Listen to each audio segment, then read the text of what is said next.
আসসালামু আলাইকুম। নতুন আরও একটি রেসিপি নিয়ে আপনাদের মাঝে হাজির হয়ে গেলাম।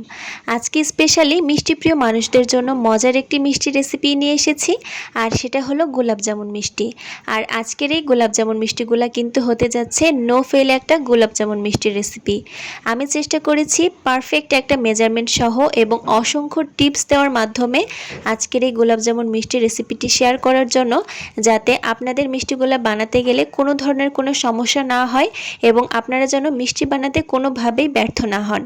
আশা করি আমার আজকের এই পুরো ভিডিওটা ফলো করলে এবং মেজারমেন্ট সহ এবং টিপস সহ মিষ্টিগুলা বানালে আপনাদের মিষ্টিগুলোও হবে একদম পারফেক্ট। তাহলে চলুন কথা না বাড়িয়ে মূল রেসিপিটা দেখে আসি। প্রথমে আমি মিষ্টির জন্য শিরা বানিয়ে নিব। তার জন্য একটা কড়াইতে নিয়ে নিচ্ছি 1.5 কাপ পরিমাণ চিনি। আপনারা চাইলে চিনির পরিমাণটা একটু বাড়িয়ে 2 কাপও করতে পারেন, মিষ্টিটা আপনাদের পছন্দ অনুযায়ী দিয়ে নেবেন। আর 1.5 কাপ চিনির জন্য আমি এখানে 3 কাপ পরিমাণ পানি ব্যবহার করছি, মানে যতটুকু চিনি নিতে হবে তার ডাবল পানি নিতে হবে। আর শিরাটা যেহেতু একটু পাতলা টাইপের শিরা হবে, তাই এখানে পানির পরিমাণটা একটু বেশিই লাগবে। আর দিয়ে দিচ্ছি 3টা মুখ ফাটানো এলাচ, যাতে চিনি শিরার মধ্যে এলাচের খুব সুন্দর একটা ফ্লেভার মিশে যায়। চিনিটা খুব ভালো করে একটু পানির সাথে মিশিয়ে নিচ্ছি। আর এখন এটাকে জাল করব যতক্ষণ না পর্যন্ত চিনিটা গলে একটা বলক চলে আসছে। যখন চিনিটা পুরোপুরি গলে এরকম একটা বলক চলে আসবে, সেই পর্যায়ে চুলাটা বন্ধ করে এই শিরাটা এক সাইডে রেখে দিতে হবে। অতিরিক্ত জাল করে এই শিরাটাকে ঘন করার কোনো প্রয়োজন নেই। আমি এভাবে শিরাটাকে একটা সাইডে রেখে দিব। এখন আমি একটা বাটিতে নিয়ে নিচ্ছি নর্মাল তাপমাত্রার 2টা মিডিয়াম সাইজের ডিম, আর এর মধ্যে দিয়ে দিচ্ছি 2 চা চামচ পরিমাণ চিনি। খেয়াল রাখবেন 2 চা চামচ পরিমাণ চিনি, 2 চা চামচ পরিমাণ দিয়ে দিচ্ছি পানি এবং 1 টেবিল চামচ পরিমাণ দিয়ে দিচ্ছি সয়াবিন তেল। এই উপকরণটা দিয়েই আমি মিষ্টির ডোটা বানিয়ে নিব। আর এই ডিমটা এখন খুব ভালো করে আমি ফেটিয়ে নিচ্ছি একটা হুইস্ক দিয়ে। আপনারা চাইলে কাঁটা চামচ দিয়ে খুব ভালো করে ডিমটাকে ফেটিয়ে নিতে পারেন। একটা সাইডে রেখে দিলাম।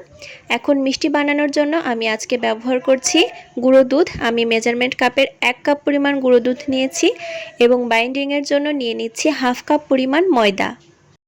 তার মানে যতটুকু গুঁড়ো দুধ নেবেন তার অর্ধেক পরিমাণ ময়দা নেবেন। 1/2 কাপ গুঁড়ো দুধ নিলে ময়দা নিতে হবে 1/4 কাপ পরিমাণ। এখন আমি এর মধ্যে দিয়ে দিয়েছি 2 চা চামচ পরিমাণ বেকিং পাউডার। আমি কিন্তু বেকিং সোডা ব্যবহার করিনি, আবারও বলছি 2 চা চামচ পরিমাণ বেকিং পাউডার ব্যবহার করেছি। এবার সবগুলো শুকনো উপকরণ খুব ভালো করে মিশিয়ে নিচ্ছি, যাতে কোনো রকম কোনো দলা বেঁধে না থাকে। এখন আগে থেকে যে ডিমের মিশ্রণটা রেডি করে রেখেছিলাম, সেই ডিমের মিশ্রণটা অল্প অল্প করে পুরোটা দিয়ে এইরকম আঠালো টাইপের একটা ডো বানিয়ে নিতে হবে। আমার কোনোভাবে ডিমের মিশ্রণ মেশানো সেই ভিডিওর অংশটুকু রেকর্ডিং হয়নি, যার কারণে আমি খুবই দুঃখিত। আপনারা খেয়াল রাখবেন আপনাদের ডোটা যেন এইরকম নরম স্টিকি অর্থাৎ আঠালো টাইপের একটা ডো হয়।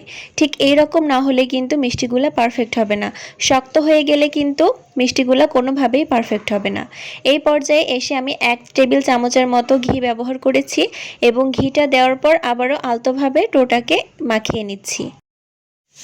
ঘিটা দেওয়ার পর দেখবেন ডোয়ের যে আঠালো ভাবটা সেটা অনেকটাই কমে যাবে। আর এই ডোটা 1 থেকে 2 মিনিট রেখে দিলেই কিন্তু এটার যে স্টিকিনেস যে ভাবটা সেটা কিন্তু চলে যাবে এবং মিষ্টির শেপ দিতে কোনো ধরনের কোনো সমস্যা হবে না। আমি হাতটাকে খুব ভালো করে ক্লিন করে নিয়েছি এবং হাতে সামান্য ঘি মেখে নিয়েছি। এখন মিষ্টির শেপগুলো দিয়ে নিব। একটু ঘি মেখে নেওয়ার চেষ্টা করবেন, এতে করে মিষ্টিগুলো উপর থেকে অনেক বেশি স্মুথ হয়। আমি অল্প একটু লেচি কেটে নিয়েছি ডো থেকে। আর যে সাইজে আপনারা মিষ্টিগুলো বানাতে চান সেই সাইজ করে মিষ্টির শেপটা দিয়ে নেবেন। একটু ছোট করে করার চেষ্টা করবেন, কারণ এই মিষ্টিটা তেলে ভাজার পর এবং শিরাতে দেওয়ার পর কিন্তু ডাবলেরও ডাবল হয়ে যায়। আর ছোট ছোট করে বানালে দেখা যায় খুব দ্রুতই শিরাটা মিষ্টির মধ্যে ঢুকে যায়। আমি একই রকম শেপে সবগুলো মিষ্টি বানিয়ে নিচ্ছি। প্রথমে হাতে তালুতে নিয়ে একটু লম্বা টাইপের চেপে চেপে ঘুরিয়ে নিচ্ছি, তারপরে একটা গোল শেপ দিয়ে নিচ্ছি।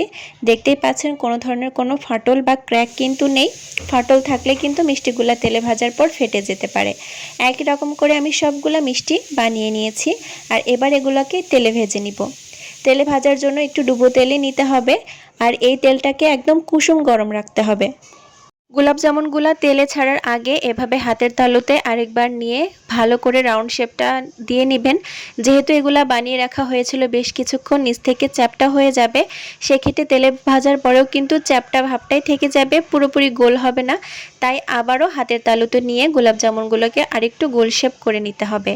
আর অবশ্যই খেয়াল রাখবেন তেলটা যেন কুসুম গরমের থেকেও কিছুটা ঠান্ডা অবস্থায় থাকে, কারণ গরম তেলে গোলাপ জামুনগুলো ছাড়লে দ্রুত কালার চলে আসবে আর ভেতরে কিন্তু কাঁচা থাকবে। দেখতে পাচ্ছেন আমার গোলাপ জামুনগুলা তেলে দেওয়ার কতক্ষণ পর উপরে ভেসে উঠেছে। এই গোলাপ জামুনগুলাকে একদম লো আছে ভেজে নিতে হবে। প্রথম পর্যায়ে মিষ্টিগুলাকে চামচ দিয়ে নাড়তে যাবেন না, যখন একটু শক্ত টাইপের হয়ে যাবে এবং উপরে ভেসে উঠবে সেই সময় মিষ্টিগুলাকে ঘুরিয়ে ফিরিয়ে চারিপাশে একই রকম কালার করে ভেজে নিতে হবে। আর ভাজতে মোটামুটি 15 মিনিট সময় লাগতে পারে। অবশ্যই চুলার জালটা একদম লোতে রেখে পুরোটা সময় ভেজে নেবেন।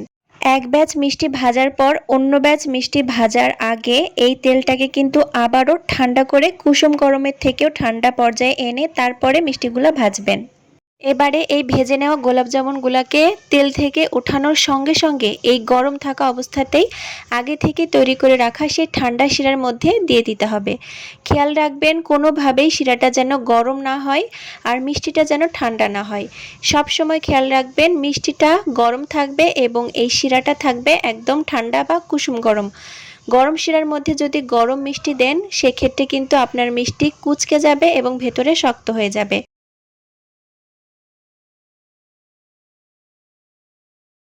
আমি 2 ব্যাচ মিষ্টি ভেজে নিয়ে ঠান্ডা শিরার মধ্যে দেওয়ার পর এই ঠান্ডা শিরা সহ মিষ্টিটাকে চুলায় দিয়ে চুলার জালটা একদম হাইয়ে রেখে 10 মিনিট মিষ্টিগুলাকে জাল করব। খেয়াল রাখবেন ঘড়ি ধরে 10 থেকে 15 মিনিট, আপনারা চাইলে 15 মিনিট জাল করতে পারেন। 15 মিনিট জাল করতে হবে একদম হাই হিটে, কোনোভাবেই চুলার জাল কিন্তু কমানো যাবে না। হাই হিটে ঘড়ি ধরে 15 মিনিট জাল করে নেবেন মিষ্টিগুলাকে এবং এভাবেই চুলাটা অফ করে ঢাকনা দিয়ে ঢেকে মোটামুটি 2 ঘন্টার জন্য এই মিষ্টিগুলাকে রেস্টে রেখে দিবেন।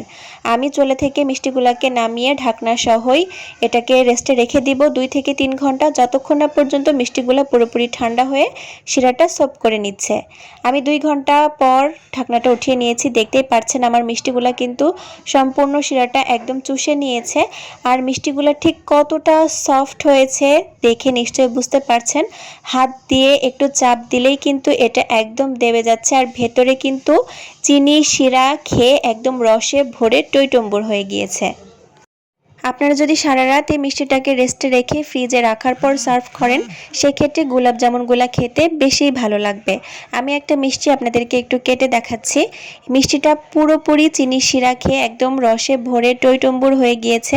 দেখতেই পাচ্ছেন এটা কিন্তু পুরোটা রসে ভরা একটা গোলাপ জামুন মিষ্টি। চাপ দিলেই কিন্তু শিরাটা একদম নিচে পড়ে যাবে আর মিষ্টিগুলা কিন্তু একদম পারফেক্টলি কুকড হয়ে গিয়েছে, ভেতরে কিন্তু কোনো কাঁচা ভাব নেই।